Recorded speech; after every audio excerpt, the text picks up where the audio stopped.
మరికొన్ని గంటల్లో పోలింగ్ అనేది ప్రక్రియ ప్రారంభం కాబోతుంది. దీనికి సంబంధించిన పోలీస్ కమిషనర్ గారు మనతో ఉన్నారు. బందోబస్తు ఏర్పాట్లు ఎట్లా చేశారు ఏంటి అనే అంశాలను మాట్లాడదాం. చెప్పండి సార్, ఎట్లా ఏర్పాటు చేశారు ఏంటి? మనకి నిజామాబాద్ పార్లమెంటరీ కాన్స్టిట్యున్సీలో 1800 పోలింగ్ స్టేషన్స్ ఉన్నాయి. ఈ పోలింగ్ స్టేషన్స్ని నార్మల్ మరియు సమస్యాత్మక పోలింగ్ స్టేషన్స్ అని గుర్తించడం జరిగింది. మొత్తం నిజామాబాద్ డిస్ట్రిక్ట్లో 3000 పోలీస్ సిబ్బందిది డిప్లాయ్మెంట్ ఉంది. దీంట్లో అన్ని సమస్యాత్మక ప్రాంతాల్లో మేము ఆర్మ్డ్ పోలీస్ డిప్లాయ్మెంట్ అనేది ఉంటుంది. మనకి కేంద్ర బలగాలు మరియు స్టేట్ ఆర్మ్డ్ పోలీస్ నుంచి ఒక 800 ఆర్మ్డ్ పోలీస్ సిబ్బంది మనకి రావడం జరిగింది. వీళ్ళందరినీ సమస్యాత్మక పోలింగ్ స్టేషన్స్ మరియు ప్రాంతాల్లో వీళ్ళది డిప్లాయ్మెంట్ అనేది ఉంటుంది. ఎన్ని ఉన్నాయి సార్ పోలింగ్ కేంద్రాలు సమస్యాత్మక ప్రాంతాలు? అరౌండ్ 700 పోలింగ్ స్టేషన్స్ని మేము సమస్యాత్మక పోలింగ్ స్టేషన్స్ అని గుర్తించడం. సో ఆ పోలింగ్ స్టేషన్స్లో మరియు దానికి చుట్టుపక్కల ప్రాంతాల్లో ఈ ఆర్మ్డ్ పోలీస్ డిప్లాయ్మెంట్ అనేది ఉంటుంది. ఇదే కాకుండా 200 మొబైల్ పెట్రోలింగ్ పార్టీస్ని కూడా మేము డిప్లాయ్మెంట్ అనేది చేయడం జరిగింది. ఇప్పుడు పోలింగ్ సమయంలో 144 సెక్షన్ ఎక్కడెక్కడ చేశారు? ఈ లిక్కర్ సేల్స్ కూడా ఎప్పటి నుంచి ఎప్పటి వరకు? ఈరోజు సాయంత్రం 6 గంటల నుంచి 14వ తారీఖు మార్నింగ్ 6 గంటల వరకు డిస్ట్రిక్ట్ మొత్తంలో సెక్షన్ 144 అనేది జారీ చేయడం జరుగుతుంది.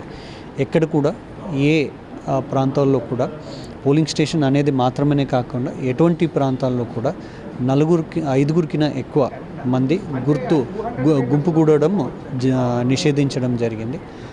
పోలింగ్ స్టేషన్కి వచ్చినట్లయితే అక్కడ 100 మీటరు 200 మీటర్కి సంబంధించి కొన్ని election commission of India directions ప్రకారంగా నిర్బంధనాల్ని జారీ చేయడం జరిగింది. దీని ప్రకారంగా ఆ ప్రాంతాల్లో ఎక్కడ కూడా క్యాంపెయినింగ్, ఏ క్యాండిడేట్కి సంబంధించినటువంటి ఫ్లాగ్స్, సింబల్స్, ఫ్లెక్సీసు, ఫొటోసు అనేది నిషేధించడం జరిగింది. ఆ 200 మీటర్ ప్రాంతాల్లో వెహిక్యులర్ మూమెంట్ని కూడా రెస్ట్రిక్ట్ చేయడం జరిగింది.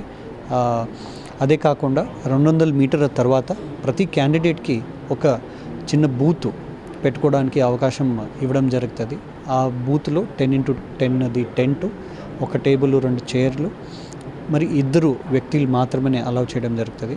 వాళ్ళు ఎటువంటి పార్టీ సింబల్, చిన్న ఫ్లాగ్స్, ఫ్లెక్సీసు అనేది పెట్టుకోవడం రాదు. వాళ్ళు ఇష్యూ చేసేటువంటి సింబల్స్ కూడా, వాళ్ళు ఇష్యూ చేసేటువంటి స్లిప్స్ కూడా ప్లెయిన్ ఓటర్ స్లిప్స్ ఉండాల్సినది ఉంటుంది. ఎక్కడ కూడా మైక్స్, లౌడ్ స్పీకర్స్ అనేది వాడడం రాదు జిల్లా మొత్తంలో, ఎక్సెప్ట్ ది రిలీజియస్ ప్లేసెస్. ఇప్పుడు మనం చూసినట్లయితే సార్, ఈ 48 గంటల్లో చాలా ముఖ్యమైన ఘట్టం. ఇప్పుడు పోలీస్ పాత్ర చాలా ముఖ్యంగా ప్రవహించాల్సి ఉంటుంది. ఎందుకంటే డబ్బు, మద్యం ఈ రెండు కూడా పంపిణీ చేసి ఓటర్ని ప్రభావితం చేసే అవకాశాలు ఉంటాయి. దీన్ని అరికట్టేందుకు ఎట్లాంటి చర్యలు? ఇందుకు ముందు జరిగినటువంటి ఎలక్షన్స్లో మనకు వచ్చినటువంటి కంప్లైంట్స్ బట్టి, మేము గుర్తించినటువంటి సమస్యాత్మక ప్రాంతాలు బట్టి, ఇటువంటి ప్రలోభాలు జరిగేటువంటి ప్రాంతాలని కూడా గుర్తించి అటువంటి ప్రాంతాల్లో స్పెషల్ టీమ్స్ని మేము నెక్స్ట్ 48 అవర్స్లో డిప్లాయ్ చేయడం జరిగింది. దీంట్లో ఇంటెలిజెన్స్ టీమ్స్ ఉంటాయి, స్పెషల్ టీమ్స్ ఉంటాయి. అవే కాకుండా మొబైల్ పార్టీ టీమ్స్ కూడా ఉంటుందండి. ఇప్పుడు ప్రతి పోలీస్ స్టేషన్లో ఎంతమంది సిబ్బంది ఉంటారు? ప్రజలకు మీరు ఎలాంటి సందేశం ఇస్తారు?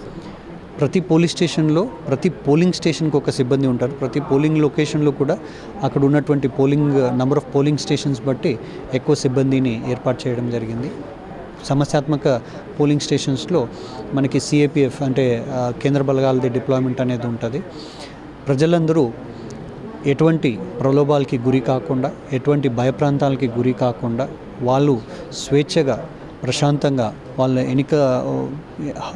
ఓటు హక్కును వినియోగించుకోవడానికి అవసరం ఉన్నటువంటి అన్ని అరేంజ్మెంట్స్ని చేయడం జరిగింది. అందరూ స్వేచ్ఛగా ముందుకొచ్చి వాళ్ళ ఓటు హక్కుని వినియోగించుకోవాలని కోరుతున్నాను.